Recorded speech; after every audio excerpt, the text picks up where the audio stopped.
Assalamualaikum warahmatullahi wabarakatuh. Kembali lagi di channel Suketireng. Di kesempatan kali ini, saya akan membawakan sebuah cerita yang berjudul Potongan Tubuh Manusia di Dalam Karung. Cerita ini ditulis oleh akun Facebook bernama Eristiani. Bagi kalian yang ingin bacanya secara langsung, sudah saya sertakan di link deskripsi.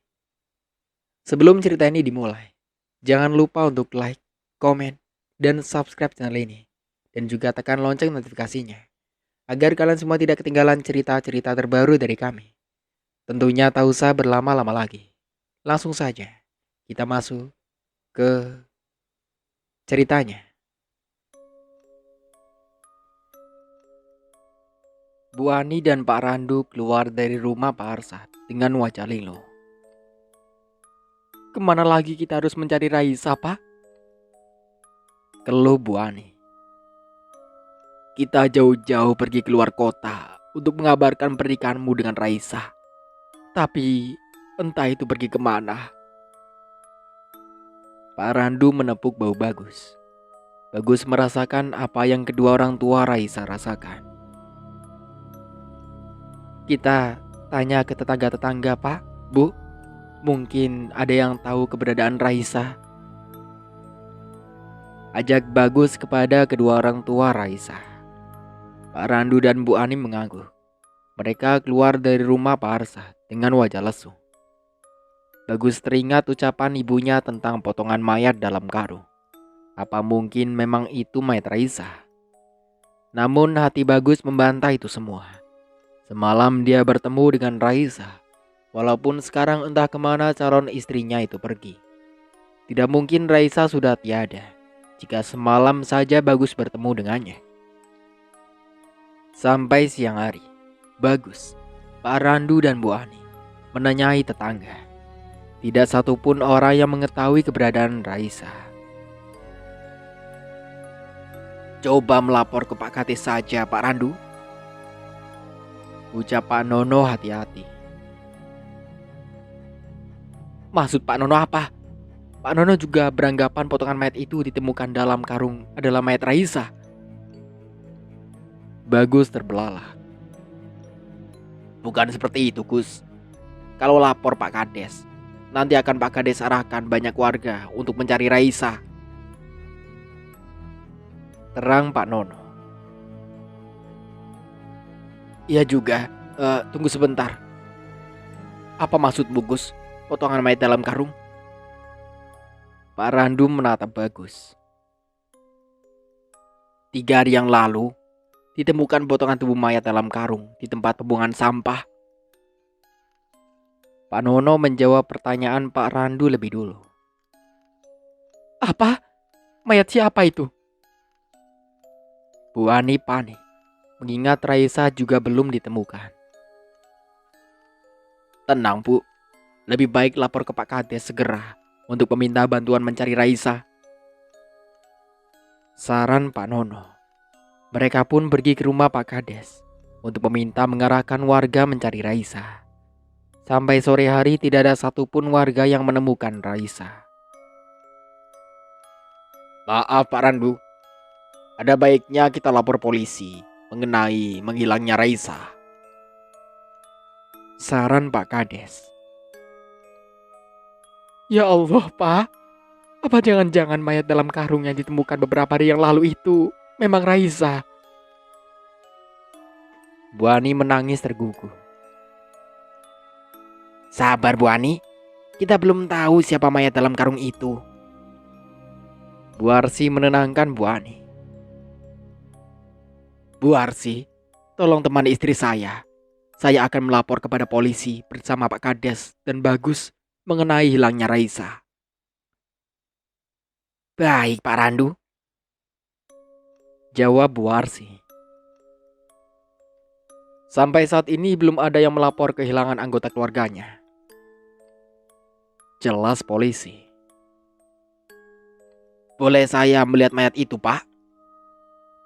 Tanya Pak Randu yang dengan suara bergetar. Kondisi mayat sudah tidak bisa dikenali, tapi ada satu barang yang tertinggal di tubuh korban. Apa itu? Tanya Pak Randu dengan Bagus serentak. Sebuah jepit rambut. Boleh saya lihat, Pak? Tanya Pak Randu sekali lagi. Tentu boleh. Polisi berjalan keluar dan kembali membawa sebuah bungkusan kecil. Dengan menggunakan sapu tangan, polisi mengeluarkan sebuah jepit rambut berwarna keemasan. Itu... Tubuh Pak Randu lunglai seketika. Itu jepit rambut Raisa. Dia sering memakai jepit itu. Ucap Pak Randu lemah. Itu hanya jepit rambut, Pak. Banyak perempuan yang memakainya. Sangkal Bagus. Lebih baik dilakukan tes DNA supaya kita tahu pasti apa benar itu Raisa. Usul Pak Kades. Tapi saya tidak punya banyak uang untuk tes DNA. Pak Randu tertuduh. Bapak jangan pikirkan soal biaya. Itu biar menjadi urusan saya, Pak.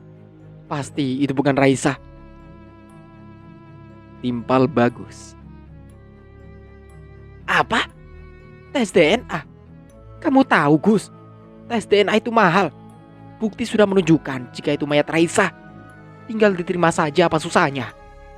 Pokoknya ibu tidak mau ngeluarin uang buat tes DNA untuk membuktikan itu Raisa atau bukan. Tolak Bu Ilmi. Tolonglah Bu, kasihan orang tua Raisa.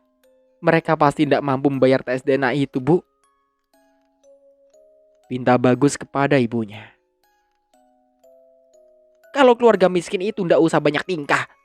Terima saja kenyataannya itu mayat Raisa. Ucap Bu Hilmi ketus. Ia sibuk dengan buku catatan pemasukan dan pengeluaran pabrik gula peninggalan suaminya. Tolonglah Bu, aku sangat mencintai Raisa.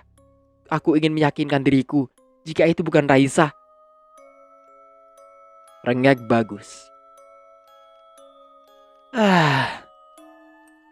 Bu Hilmi menarik napas kasar. Sejak awal ibu tidak menyetujui kamu menikah dengan Raisa. Dia berasal dari keluarga miskin, tidak sebanding denganmu. Ibu bisa mencarikanmu wanita yang sederajat dengan keluarga kita.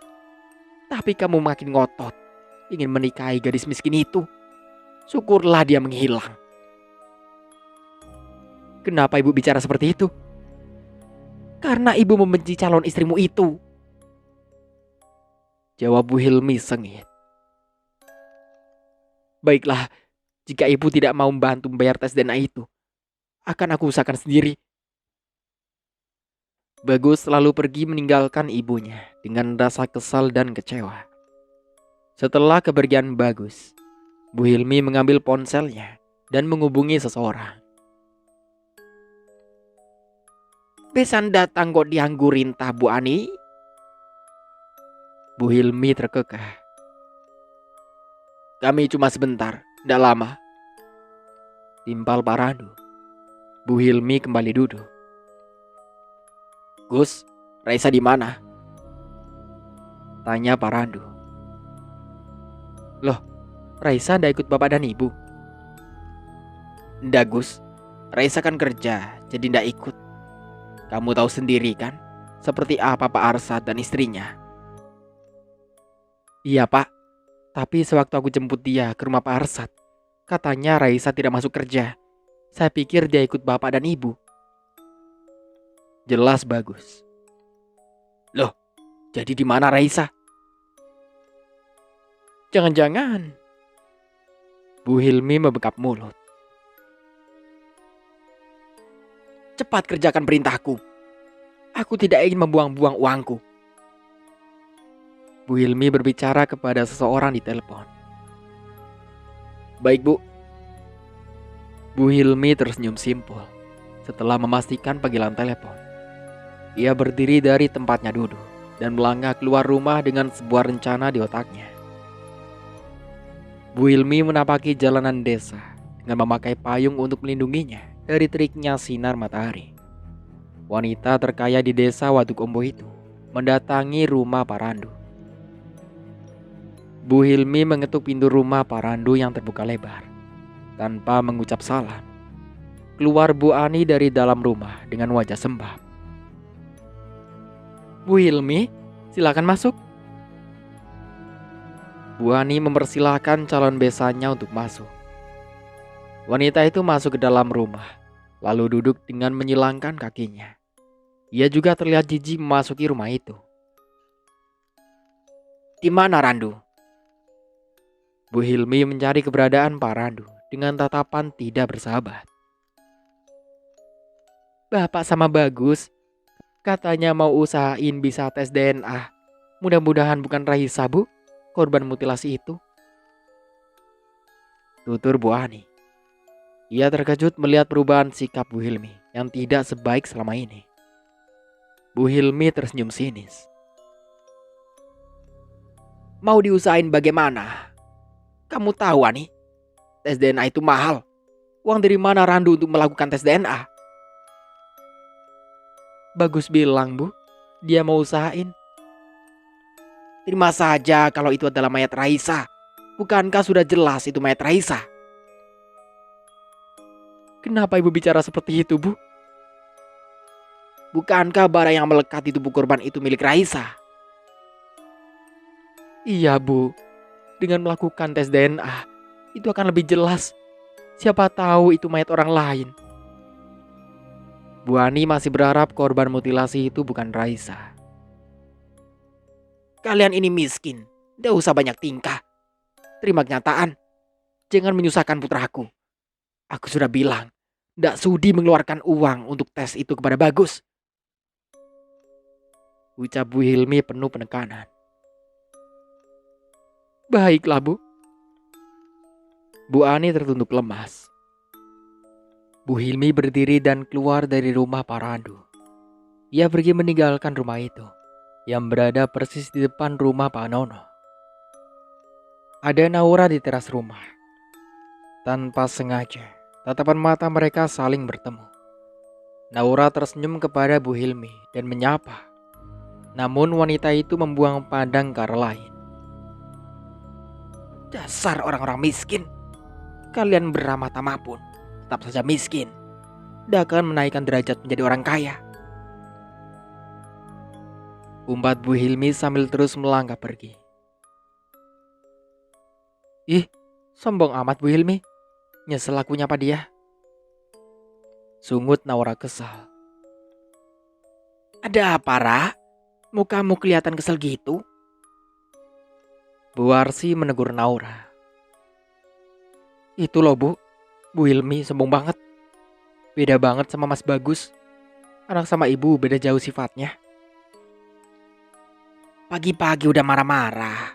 Cepat tua nanti. Makan dulu sana. Ibu mau nganter makanan ini ke Bu Ani. Pasti dia belum makan. Mikirin Raisa terus. Tukas Bu Warsi sambil terus berlalu meninggalkan Naura. Assalamualaikum. Bu Warsi mengucap salam. Waalaikumsalam. Terdengar sahutan dari dalam rumah. Bu Warsi langsung masuk ke dalam tanpa menunggu tuan rumah mempersilakan masuk. Ia cemas dengan keadaan Bu Ani. Di ruang tamu, Bu Ani menangis terisak-isak. Bu Warsi meletakkan rantang berisi lauk dan sayur di atas meja dan menghampiri Bu Ani dan merangkul wanita itu. Bu Warsi, apa benar mayat yang ditemukan beberapa hari lalu itu Raisa? Belum tentu, Bu. Jangan terlalu berpikiran jauh seperti itu. Lalu, mana Raisa jika masih hidup, Bu? Pertanyaan Bu Ani membuat Bu Warsi terdiam. Ia tidak tahu harus memberikan jawaban apa kepada Bu Ani. Kita tunggu saja kabar dari kepolisian, Bu. Mereka pasti akan menangani masalah menghilangnya Raisa. Sekarang Bu Ani makan dulu. Ini saya bawakan sayur dan lauk. Terima kasih, Bu. Nanti saja makannya. Saya ndak lapar. Tolak Bu Ani. Makanlah sedikit, Bu. Bujuk Bu Harsi. Tidak, Bu. Saya tidak akan makan sebelum Raisa ditemukan. Pak, apa tidak ada cara lain selain tes DNA?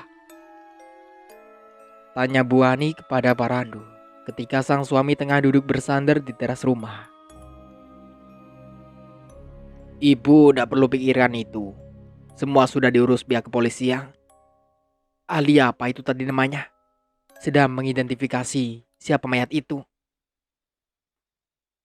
Ahli forensik, Pak. Timpal Adit. Iya, itu. Ya Allah, mudah-mudahan itu bukan Raisa. Bagus dan polisi mendatangi rumah Pak Randu. Wajah Bagus murung. Wajahnya sembab. Terlihat raut kesedihan di wajah Bagus. Bagaimana dengan hasil pemeriksaan, Pak? Pak Randu bertanya kepada polisi yang datang bersama Bagus. Setelah kami melakukan rangkaian pemeriksaan, korban mutilasi itu adalah... Polisi menjeda ucapannya. Ia menarik nafas panjang sebelum akhirnya bicara kembali. Raisa Amalina.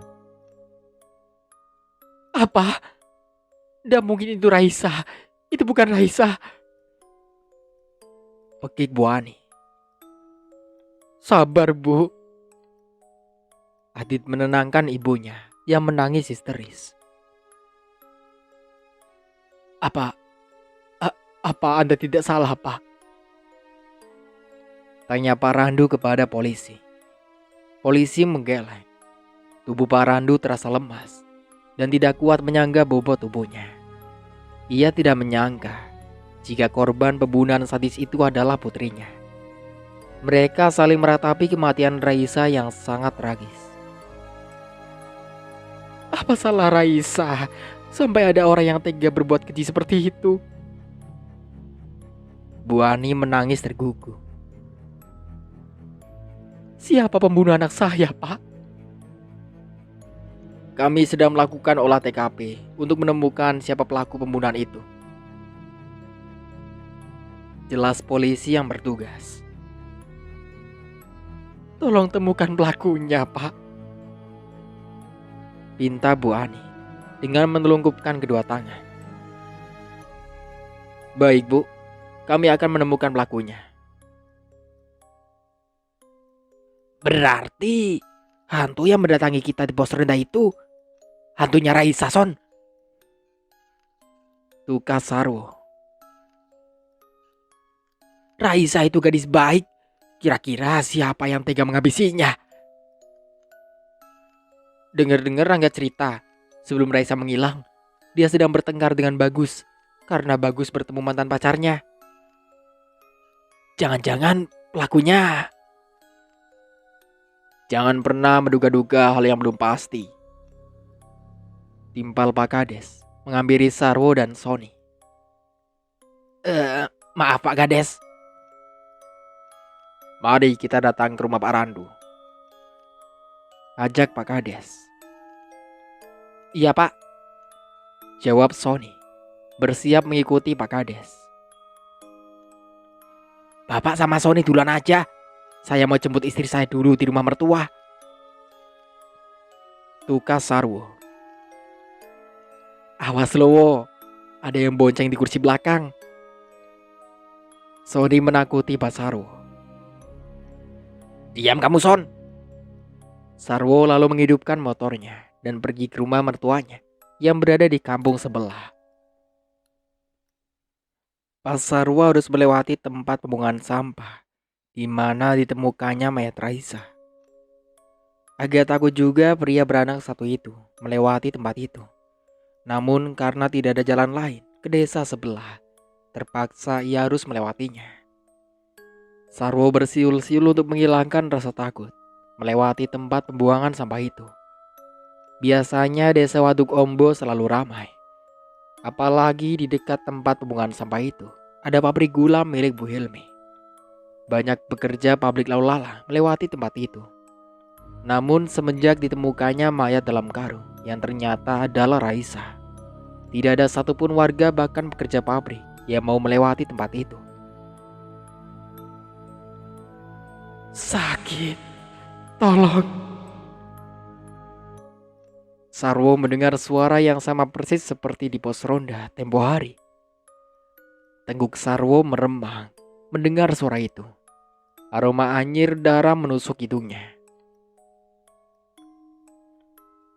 Tolong. Suara itu sangat dekat. Sarwo merasa suara itu berasal dari belakangnya. Pria itu menelan saliva dan memberanikan diri melihat spion. Raisa duduk di bonceng motor Sarwo. Kepala Raisa miring ke kiri dan terlepas dari tubuhnya. Astagfirullah, pekik Sarwo. Di belakang motornya duduk Raisa tanpa kepala. Rasa tangan dingin dengan kuku-kuku panjang mencengkram pinggang Sarwo. Dingin, sakit, tolong aku. Terdengar suara di aspal dekat motor Sarwo. Sarwo menunduk, memberanikan diri melihat ke bawah. Sebuah kepala berlumuran darah dengan mata melotot menatap Sarwo tajam. Pergi, jangan ganggu aku, pergi. Teriak Sarwo, melajukan motornya lebih cepat. Karena sangat takut, Sarwo melajukan motornya dengan kecepatan tinggi sampai ia kehilangan keseimbangan dan terjatuh hingga tak sadarkan diri. Di rumah duka, orang tua, adik dan tetangga Raisa sangat sedih. Mereka mengutuk orang yang telah menghabisi Raisa dengan kejam. Sementara mayat Raisa sedang dalam perjalanan dari rumah sakit Polri ke desa Wadukombo. Ikhlaskan kepergian Raisa, Bu.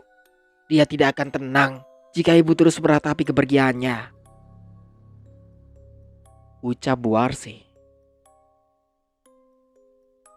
Aku ikhlas jika memang umur Raisa tidak panjang.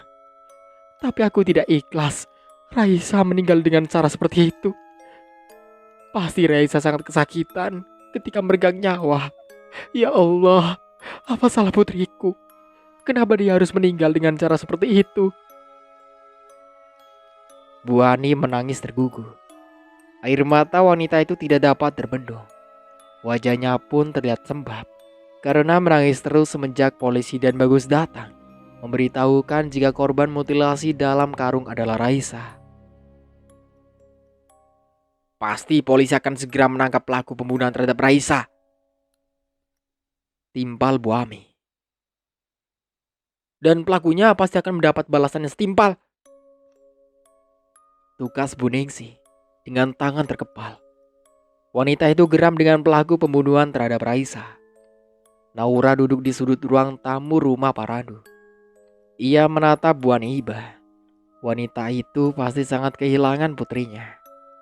Tanpa terasa air mata Naura menetes dari kedua netranya. Naura tidak menyangka temannya dari kecil sampai mereka dewasa pergi dengan cepat dan dengan cara yang teramat sangat mengerikan. Dari tadi Naura hanya mengamati orang-orang yang lalu lalang mempersiapkan kedatangan jenazah Raisa. Pasti Bagus terpukul dengan meninggalnya Raisa ya, Rah. Kenny, anak Bu Ami, duduk di samping Naura. Naura melihat di mana Bagus berada. Pria itu duduk di lantai dengan memeluk foto Raisa. Namun tidak ada Bu Hilmi di dekat Bagus. Bu Hilmi tidak datang melayat kan? Naura bertanya kepada Kenny. Dari tadi dia tidak melihat Bu Hilmi. Oh iya, kok Bu Hilmi tidak ada ya? Kenny baru sadar jika tidak ada Bu Hilmi dari tadi. Naura merasa aneh. Calon menantunya meninggal tapi Bu Hilmi tidak menunjukkan batang hidungnya, walau hanya sebentar. Mungkin Bu Hilmi sibuk. Secara pabrik gulanya kan besar. Banyak pelanggannya yang minta dipasok gula dari pabrik Bu Hilmi, bahkan sampai keluar kota. Timpal Endah, putri Bu Ningsi, calon besan dan putranya berduka. Seenggaknya datang ke sini sebentar, menghibur mereka yang berduka. Ini malah tidak nongol sama sekali. Tukas Kenny. Namanya juga orang kaya, sibuk ngurusin duit, ucap Enda dengan mencebik-cebikkan bibirnya. Naura hanya mendengarkan dua orang temannya bicara. Apa iya hanya demi uang? Bu Hilmi tidak datang melayat. Apa lebih penting uang atau putranya yang berduka? Pukul 11 malam, mayat Raisa sampai di rumah duka. Kedatangan mayat Raisa diwarnai isak tangis keluarga dan tetangga. Malam itu juga, jenazah Raisa langsung dikuburkan. Bu Ani pingsan berkali-kali, sehingga tidak ikut ke pemakaman. Tinggallah di rumah Pak Randu, Bu Ani, Bu Ami, Endah dan Naura. Mereka menemani Bu Ani di rumah. Malang sekali nasibmu, Nduk. Sebentar lagi kamu menikah, tapi malah pergi secepat ini. Kamu masih muda, Nduk. Harusnya ibu dulu yang pergi. Kenapa kamu mendahului ibu, Nduk? Bu Ani meratapi nasib Raisa. Yang sabar, Bu. Bu Ami merangkul tubuh Bu Ani. Kenapa ini terjadi kepada Raisa, Bu? Ucap Bu Ani dengan tatapan kosong. Wanita itu pasti sangat terpukul dengan kepergian Raisa. Apa yang terjadi di dalam hidup kita sudah digariskan Allah, Bu. Kita harus ikhlas dengan takdir yang Allah berikan. Tutur Bu Ami. Takdir macam apa yang dimiliki Raisa, Bu Ami, sampai dia harus tiada dengan cara seperti itu? Mata Bu Ani berkaca-kaca. Allah tahu yang terbaik untuk hambanya, Bu. Kita ikhlaskan kepergian Raisa. Allah memanggil Raisa lebih dulu mendahului kita. Itu tandanya Allah lebih sayang kepada Raisa, Bu. Bu Ami membesarkan hati Bu Ani. Insya Allah pelaku pembunuhan terhadap Raisa akan mendapat hukuman yang setimpal, Bu. Timpal Endah. Dah. Naura menyenggol lengan Endah. Ada apa? Endah menoleh. Temenin aku pipis, ucap Naura pelan. Sendiri kenapa? Sudah tahu kamar mandinya kan? Tugas Endah. Cepat, aku sudah tidak tahan dah. Naura mencubit lengan Endah. Kamu takut ya? Endah menautkan kedua alisnya, meminta jawaban Naura. Alah, cepetan. Naura semakin kesal kepada Endah. Endah sedikit terkekeh melihat wajah Naura memerah seperti tomat. Sedikit hiburan di tengah suasana berduka baginya. Dasar penakut. Ayo, daripada kamu ngompol di celana. Tukas Endah. Sebenarnya ia juga takut. Ia hanya berpura-pura berani saja. Naura dan Endah ke belakang. Mereka melewati kamar Raisa. Setelah kembali, Naura dan Endah sedikit terkejut. Kamar Raisa yang tadi tertutup sekarang terbuka. Siapa yang membuka kamar itu? Siapa yang masuk kamar Raisa, Dah? Perasaan tadi tertutup. Naura melangkah mendekati kamar Raisa yang gelap. Ada sesuatu yang menarik Naura memasuki kamar itu. Baru saja Naura berada di dalam kamar, Endah menarik Naura keluar dari kamar Raisa. Ra, mau ngapain kamu masuk ke sana? Lihat tuh, gelap banget. Tunjuk Endah. Naura menatap kamar Raisa yang gelap. Entah kenapa tadi ia ingin masuk ke kamar itu. Ayo ke depan aja. Aku takut lama-lama berada di sini, Ra.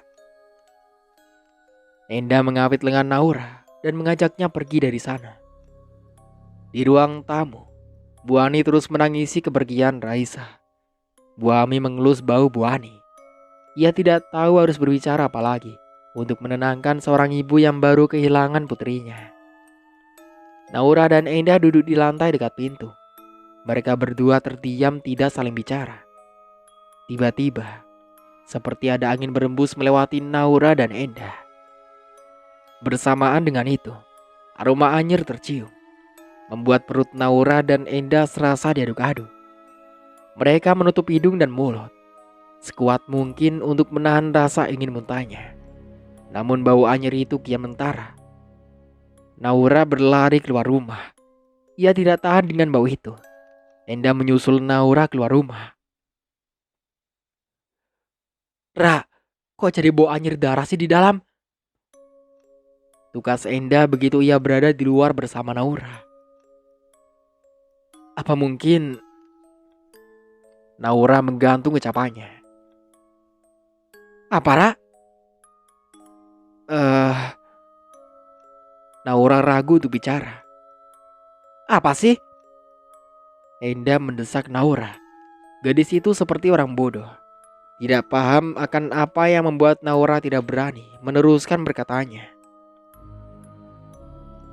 "Mungkin ada arwah Raisa di sini," ucap Naura pelan. "Oh ya, mungkin saja ya. Kok aku ndak kepikiran gitu? Ih, jadi merinding aku, Ra," ucap Endah. "Sudah, diam aja." Perasaan Naura tidak enak. Endah mengatupkan bibirnya. Ia merapatkan tubuhnya ke tubuh Naura. Endah sangat ketakutan mendengar perkataan Naura. Dari teras rumah Parandu, Naura dan Endah melihat Bu Arsi berjalan sendiri. Rupanya ia telah pulang dari pemakaman. Bu Arsi berbelok ke rumah Parandu dan menghampiri Naura dan Endah. "Kok pulang sendiri, Bu? Mana yang lain?" Naura memberondong Bu Arsi dengan pertanyaan ketika wanita itu berada di depannya. "Masih banyak yang berada di pemakaman. Ibu pulang duluan," jawab Bu Arsi. "Kasihan Bu Ani, Bu. Dari tadi nangis terus." "Iya, pelaku pembunuhan terhadap Raisa harus segera tertangkap, atau Raisa akan menuntut balas kepada pelakunya." Bu Arsi bicara dengan tatapan kosong, dan dari nada bicaranya ia terlihat sangat marah. "Menuntut balas? Dari mana Bu Arsi tahu Raisa akan menuntut balas?" tanya Endah. Bu Arsi tidak menjawab pertanyaan Endah. Wanita itu masuk ke rumah Parandu, meninggalkan dedatannya bagi Naura dan Endah. "Ibumu agak aneh gitu sih, Ra. Apa perasaanku aja?" celetuk Endah. "Mungkin ibu kasihan kepada Bu Ani dan Raisa, jadi bicara seperti itu," ucap Naura beralasan. Sejujurnya ia juga merasa aneh dengan cara bicara ibunya. Ibunya selalu bersikap lembut dalam bicara dan bertutur kata, tidak pernah menunjukkan emosinya. Naura dan Endah tetap berada di luar, enggan untuk masuk rumah. Sampai hampir jam 12 malam, belum ada satu orang pun kembali kecuali Bu Arsi. Dua gadis itu terkantuk-kantuk duduk di teras rumah Parandu. Udara malam membuat kedua gadis itu menggigil kedinginan, tapi tetap saja mereka enggan beranjak dari situ. Lambat laun kedua gadis itu pun tertidur. Dah, bangun." Sebuah suara yang tidak asing membangunkan Naura dan Endah. Bahkan tubuh mereka digoyang-goyangkan. Naura membuka mata. Ia menyipitkan mata, melihat siapa yang telah membangunkannya dan Endah. Sebuah tubuh tanpa kepala dan tangan berdiri di depannya. "Tolong temukan pembunuhku, Ra." Terdengar permohonan Raisa amat memilukan. Suara itu berasal dari bawah, di dekat kaki Naura. Naura terkejut. Kepala Raisa berada di dekat kakinya. Kepala Raisa yang terpisah dari tubuhnya menatap Naura. Keringat sebiji jagung membasahi dahi Naura. Naura ingin berlari, namun tubuh Naura terasa kaku dan tidak bisa digerakkan. Naura memejamkan mata dan mengguncang tubuh Endah. "Diam, Ra, aku ngantuk banget." Endah bicara dengan tatapan terpejam. Naura kembali mengguncang-guncangkan tubuh Endah. "Sudah aku bilang, aku itu ngantuk banget. Aku mau tidur sebentar aja, Ra." Endah membuka mata dan memarahi Naura. "Dah." Wajah Naura berkeringat. "Malam ini dingin banget, Ra. Kok kamu berkeringat?" Endah memeluk tubuhnya sendiri. Naura menunjuk ke bawah dengan tangan gemetar. "Ada apa sih di bawah?" "Astagfirullah!" teriak Endah. Naura lalu membekap mulut Endah supaya teriakannya tidak terdengar Bu Ani. "Tolong aku, sakit." Suara mengisyaratkan Endah untuk diam dan tidak bergerak mendengar Raisa bicara. Endah mengangguk. Ia paham dengan isyarat dari Naura. Kepala Raisa menggelinding mendekati Endah. Kepala itu mengenai kaki Endah. "Astaga!" Endah berteriak. Namun dia membekap mulutnya sendiri dan menyingkir dari kepala itu. "Ayo pergi dari sini, Ra." Endah ketakutan dan hampir menangis. Mau pergi kemana, dah? Kamu lihat sendiri," ucap Naura dengan suara gemetar. Di depan pintu masuk, kepala Raisa ada di depan pintu. Sedangkan di depan teras, tubuh Raisa tanpa kepala berdiri di sana. Endah menelan ludahnya, melihat pemandangan yang sangat mengerikan. Bagaimana ini, Ra?" tanya Endah kepada Naura. Namun yang diajak bicara bergeming dan tidak menjawab pertanyaan Endah. Naura memejamkan mata. Ia tidak berani melihat wujud Raisa yang sangat menyeramkan. Sedangkan Endah memeluk Naura dengan tubuh bergetar menahan takut. Tidak pernah terbayangkan oleh dua gadis itu jika teman mereka sendiri akan jadi arwah penasaran dan mendatangi mereka. Plak! Sebuah tepukan mendarat di bahu Naura dan Endah, membuat dua gadis itu berteriak. "Astaga! Ah!" "Lah, kok malah teriak? Tadi dipanggil-panggil dan jawab. Ini sekarang malah teriak," tandas Bu Arsi. "Bu Arsi? Di mana Bu Ani? Apa sudah tidur?" Endah melongok sedikit ke dalam rumah. "Ya ndak tahu. Orang ibu baru pulang dari pemakaman. Harusnya ibu yang tanya ke kalian," tanya Bu Arsi. "Loh, kan Bu Arsi tadi sudah ke dalam sehabis dari pemakaman," tukas Endah. "Iya, kami semua pulang sama-sama," jelas Bu Ningsih. "Loh, jadi tadi siapa yang bicara dengan kita, Ra?" "Maksudnya apa tah?" Bu Ningsih mengerutkan kening. "Tadi ibu datang dan bicara Raisa akan menuntut balas kepada pembunuhnya," tukas Naura. "Ibu udah merasa bicara seperti itu?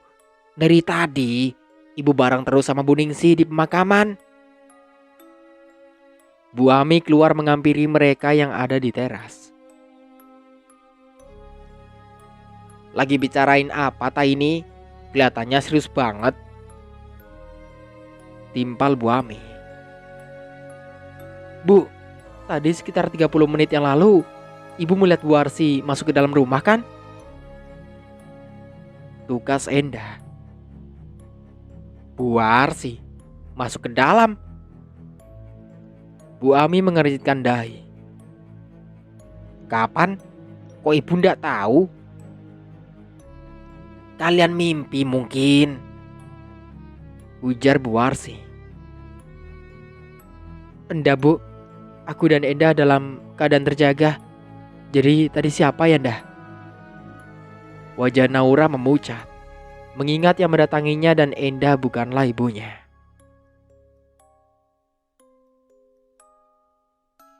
Untuk sementara aku cukupkan dulu ceritanya sampai di sini. Jangan lupa untuk like, komen, dan subscribe channel ini. Dan juga tekan lonceng notifikasinya, agar kalian semua tidak ketinggalan cerita-cerita terbaru dari kami. Saya Mang Dayun pamit undur diri. Kurang lebihnya mohon maaf. Sampai jumpa kembali di part berikutnya. Wassalamualaikum warahmatullahi wabarakatuh.